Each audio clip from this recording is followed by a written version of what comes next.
30 വർഷത്തോളം നീണ്ട SFIയുടെ കുത്തകയ്ക്കാണ് മട്ടന്നൂരിൽ അറുതി വീണത്.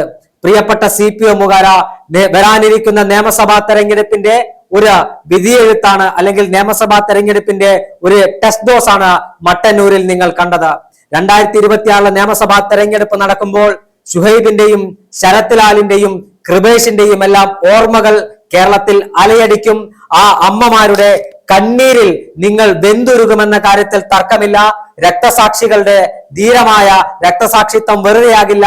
2026 മെയ് മാസത്തെ അവസാനത്തോടുകൂടി കേരളത്തിന്റെ തലസ്ഥാനമായ അനന്തപുരിയിൽ കോൺഗ്രസ് നേതൃത്വത്തിലുള്ള സർക്കാർ അധികാരമേൽക്കുമ്പോൾ അന്ന് മാത്രമേ ആകാശത്തിന് കീഴിലെ സ്വർഗത്തിലിരുന്ന ഷുഹൈബും ശരത് ലാലും കൃപേഷും സജിത് ലാലും ഉൾപ്പെടുന്ന ധീര രക്തസാക്ഷികൾക്ക് മനസ്സറിഞ്ഞ് ചിരിക്കാൻ കഴിയൂ എന്ന യാഥാർത്ഥ്യം നിങ്ങൾ തിരിച്ചറിഞ്ഞേ മതിയാകും.